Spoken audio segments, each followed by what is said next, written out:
ओम नमो भगवते वासुदेवाय। आप सभी का दिन शुभ हो। उम्मीद है आपने इससे पहले का अध्याय सुना होगा जिसमें आपने जाना था जब मेधावी मुनि की मृत्यु हो गई तब उनकी कन्या बहुत ही शोक कर रही थी। ऐसे में कुछ समय बाद उनके आश्रम में दुर्वासा ऋषि पहुंचे। उन्हें देखकर मेधावी मुनि की कन्या उनसे कहने लगी कि हे तपोनिधे, मेरे दुख को आप शीघ्र ही दूर कीजिए। मेरे साथ विवाह करने के लिए कोई भी तैयार नहीं होता है और इस समय अगर मेरा विवाह नहीं हुआ तो मैं वृषली शूद्रा हो जाऊंगी। तब इस प्रकार की व्यथा उस कन्या ने दुर्वासा ऋषि के सामने व्यक्त की और फिर दुर्वासा ऋषि ने उस कन्या की बात सुनकर जो कुछ भी कहा उसका वृतांत आज आप सभी सुनिए।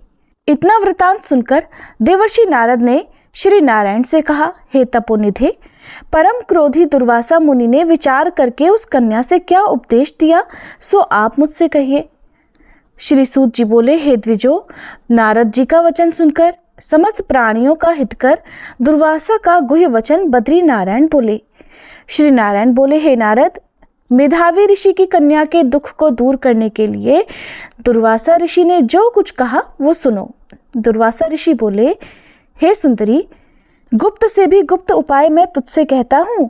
ये विषय किसी से भी कहने योग्य नहीं है, फिर भी तेरे लिए तो मैंने ये विचार ही लिया है।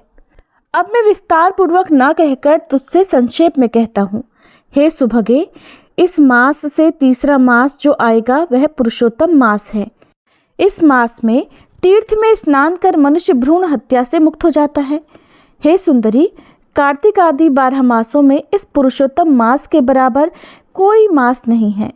जितने मास और पक्ष और पर्व हैं वे सब पुरुषोत्तम मास की 16वीं कला के बराबर भी नहीं है। वेदोक्त साधन और जो परम पद प्राप्ति के साधन हैं वे भी इस मास की 16वीं कला के बराबर नहीं है। 12,000 वर्ष गंगा स्नान करने से जो फल मिलता है और सिंहस्थ गुरु में गोदावरी पर एक बार स्नान करने से जो फल मिलता है, हे सुंदरी, वही फल पुरुषोत्तम मास में किसी भी तीर्थ पर एक बार स्नान करने मात्र से मिल जाता है।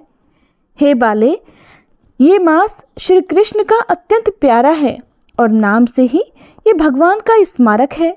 इस मास में पुरुषोत्तम भगवान की सेवा पूजा करने से सभी कामनाएं सिद्ध होती हैं। इसलिए इस पुरुषोत्तम मास का तू शीघ्र ही व्रत कर।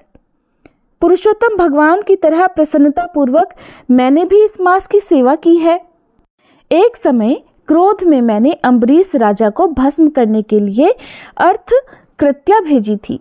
सो हे बाले, तब हरि ने जलता हुआ सुदर्शन चक्र मुझको ही भस्म करने के लिए उसी समय मेरे पास भेज दिया। तब पुरुषोत्तम मास के प्रभाव से ही वह चक्र हट गया। हे सुंदरी, वह चक्र त्रैलोक्य को भस्म करने का सामर्थ्य रखने वाला जब मेरे पास आकर खाली चला गया तब मुझे बड़ा विस्मय हुआ।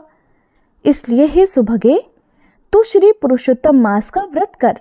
इस प्रकार मुनि की कन्या को कहकर दुर्वासा ऋषि ने विराम लिया।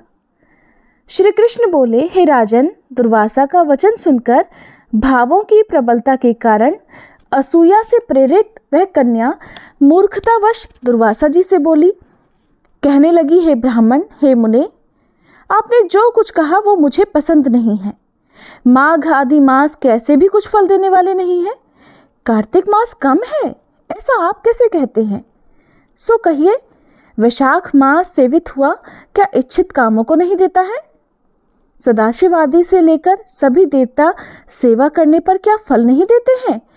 अथवा पृथ्वी पर प्रत्यक्ष देव, सूर्य और जगत की माता देवी क्या सभी कामनाओं को देने वाली नहीं है?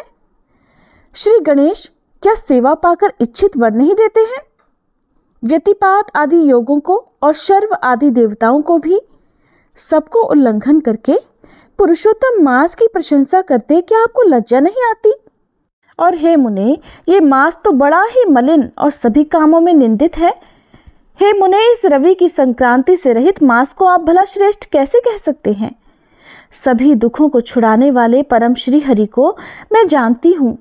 हे देव, दिन रात श्री हरि का चिंतन करती मैं जानकी पति श्री राम और पार्वती पति श्री शंकर जी के सिवाय और किसी को नहीं देखती हूँ। हे विपेंद्र, अन्य कोई भी देवता ऐसा नहीं है जो मेरे इस दुख को दूर करे। इसलिए हे मुने, इन सब फलदाताओं को छोड़कर भला आप कैसे इस मलमास की स्तुति कर रहे हैं? इस प्रकार ब्राह्मण कन्या का कहा हुआ सुनकर दुर्वासा मुनि शरीर से एकदम जाज्वल्यमान हो गए। मारे क्रोध की उनके आंखें लाल हो गईं। इस प्रकार क्रोध आने पर भी कृपा करके मित्र की कन्या को श्राप नहीं दिया और सोचने लगे कि ये तो मूर्खा है, हित अहित को नहीं जानती है और अभी इसकी बुद्धि भी पूर्ण नहीं है। पुरुषोत्तम मास के महात्म्य का विद्वानों को भी नहीं पता है, तो थोड़ी बुद्धि वाले पुरुष और विशेष करके कुमारियों को तो भला हो ही कहाँ से सकता है। ये कुमारी कन्या माता पिता से रहित दुखाग्नि से जली हुई है, अतः अति उग्र मेरे श्राप को भला कैसे सहन कर सकती है। इस प्रकार सोचकर कृपा से मन में उठे क्रोध को दुर्वासा जी ने शांत किया और स्वस्थ होकर दुर्वासा मुनि उस अति विवल कन्या से बोले, हे मित्र पुत्री, तेरे ऊपर मेरा कुछ भी क्रोध नहीं है। हे निर्भाग्य, जो तेरे मन में आए वैसा ही कर। हे बाले, और कुछ भविष्य कहता हूँ सुन। पुरुषोत्तम मास का जो तूने अनादर किया है उसका फल तुझे अवश्य मिलेगा, इस जन्म में मिले या फिर दूसरे जन्म में मिले। अब मैं तो नर नारायण के आश्रम में जाऊंगा। तेरा पिता मेरा मित्र था, इसीलिए मैंने तुझे शाप नहीं दिया। तू बाल भाव के कारण अपने शुभाशुभ और हिताहित को नहीं जानती है। शुभाशुभ भविष्य की कोई टाल नहीं सकता है। अच्छा, हमारा बहुत सारा समय बीत गया, अब हम जाते हैं। पुत्री, तेरा कल्याण हो। भगवान श्री कृष्ण बोले। ऐसा कहकर महाक्रोधी दुर्वासा मुनि शीघ्र ही चले गए। दुर्वासा ऋषि के जाते ही पुरुषोत्तम मास की उपेक्षा करने के कारण कन्या निष्प्रभा हो गई। इसके बाद बहुत देर तक कन्या ने सोच विचार कर यह निश्चय किया कि देवताओं के भी देवता, तत्काल फल देने वाले पार्वती पति शिवजी की तप द्वारा आराधना करूंगी। हे राजन, मेधावी ऋषि की कन्या मन से इस प्रकार निश्चय करके अपने आश्रम में ही रहकर भगवान शंकर की कठिन तपस्या करने में लीन हो गई। श्री सूत जी बोले, बहुत फलों के दाता लक्ष्मीपति को और वैसे ही सावित्री पति ब्रह्मा जी को छोड़कर और दुर्वासा जी के प्रबल वचन की निंदा कर वह ऋषि कन्या अपने आश्रम में ही अंधक को मारने वाले शंकर जी की सेवा के लिए तत्पर हो गई।